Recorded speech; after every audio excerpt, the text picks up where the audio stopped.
ಇವತ್ತಿನ ದಿನ ನಿಮಗೆ VLookup MS Excel ಅಲ್ಲಿ VLookup ಅನ್ನು ಯಾವ ರೀತಿ ಮಾಡಬೇಕು ಅಂತ ಹೇಳಿಕೊಡ್ತೀನಿ.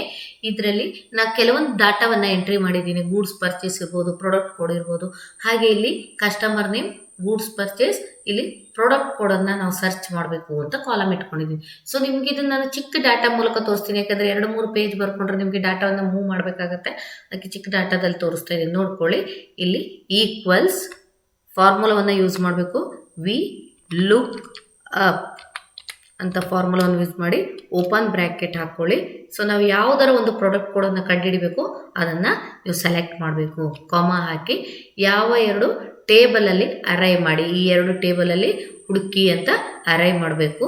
ಸೊ ಕೊಮ್ಮ ಹಾಕ್ಕೊಂಡು, ಸೊ ಇದು ಪ್ರಾಡಕ್ಟ್ ಕೋಡ್ A ಅಂದರೆ 1ರಲ್ಲಿದೆ, B ಅಂದರೆ 2 2ನೇ ನಂಬರ್ ಕಾಲಮ್ ನಂಬರಲ್ಲಿದೆ. ಇದನ್ನ ತೊಗೊಂಡು ಕೊಮ್ಮ ಹಾಕ್ಕೊಳ್ಳಿ. ರೇಂಜ್ ವ್ಯಾಲ್ಯೂವನ್ನು 0 ಅಂತ ತೊಗೊಳ್ಳಿ. ಸೊ ಓಪನ್ ಬ್ರ್ಯಾಕೆಟನ್ನು ಕ್ಲೋಸ್ ಮಾಡಿ ಎಂಟರ್ ಹೊಡೆದ್ರೆ ಬರುತ್ತೆ. ಸೊ ಇದು ಒಂದು ಮೆಥಡಲ್ಲಿ ಮಾಡಿದರೆ, ಇನ್ನೊಂದು ಮೆಥಡಲ್ಲಿ ಮಾಡ್ಬೋದು.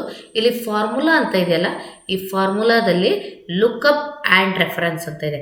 ಇದರಲ್ಲಿ ಕೊನೆಯಲ್ಲಿ VLookup ಅಂತ ಇದೆ. ಈ VLookup ಓಪನ್ ಮಾಡಿದ ತಕ್ಷಣ ಈ ಥರ ಒಂದು ಟೇಬಲ್ ಅನ್ನೋದು ಓಪನ್ ಆಗುತ್ತೆ.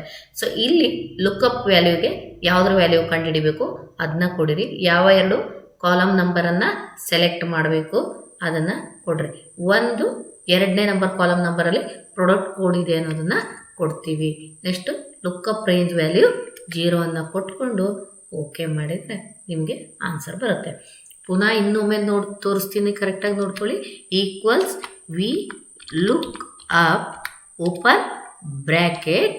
ಸೊ ನಾವು ಸ್ಪೀಕರ್ನ ಒಂದು ಪ್ರಾಡಕ್ಟ್ ಕೋಡನ್ನು ಕಂಡುಹಿಡಿಬೇಕು, ಕಾಮ ಹಾಕ್ಕೊಳ್ಳಿ. ಸೊ ಈ 2 ಟೇಬಲಲ್ಲಿ ಹುಡುಕಿ ಅಂತ ಕೊಡಬೇಕು ನಾವು. ಸೊ ಅವೆರಡು ಕಾಲಮ್ ನಂಬರಲ್ಲಿ ಹುಡುಕಬೇಕು, ಕಾಮ.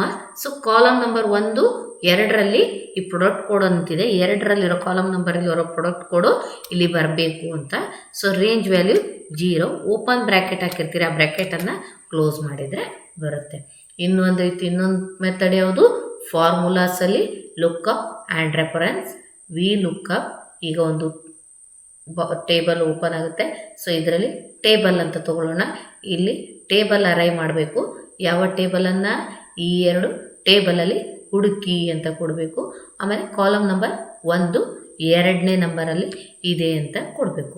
ಸೊ ರೇಂಜ್ ವ್ಯಾಲ್ಯೂ ಯಾವಾಗಲೂ 0 ಅನ್ನು ಕೊಟ್ಕೊಳ್ಳಿ. ಆಮೇಲೆ ನೀವು ಓಕೆಯನ್ನು ಕೊಡಿ. ಸೊ ನಿಮಗೆ ಈ ಒಂದು VLookup ಯಾವ ರೀತಿ ಮಾಡಬೇಕು ಅಂತ ಗೊತ್ತಾಯ್ತು. ಇದರಲ್ಲಿ ನಿಮ್ಗೆ ಏನಾದರೂ ಗೊತ್ತಾಗದೇ ಇದ್ದರೆ, ನಿಮಗೇನಾದರೂ ಕನ್ಫ್ಯೂಷನ್ ಬಂದರೆ ಖಂಡಿತ ನನಗೆ ಕಮೆಂಟ್ಸ್ ಬಾಕ್ಸ್ನಲ್ಲಿ ಕಮೆಂಟ್ಸ್ ಮಾಡಿ. ಮುಂದಿನ ದಿನಗಳಲ್ಲಿ ಅದಕ್ಕೆ ನಾನು ಆನ್ಸರನ್ನು ಕಳಿಸುವಂಥ ಪ್ರಯತ್ನವನ್ನು ಮಾಡ್ತೀನಿ.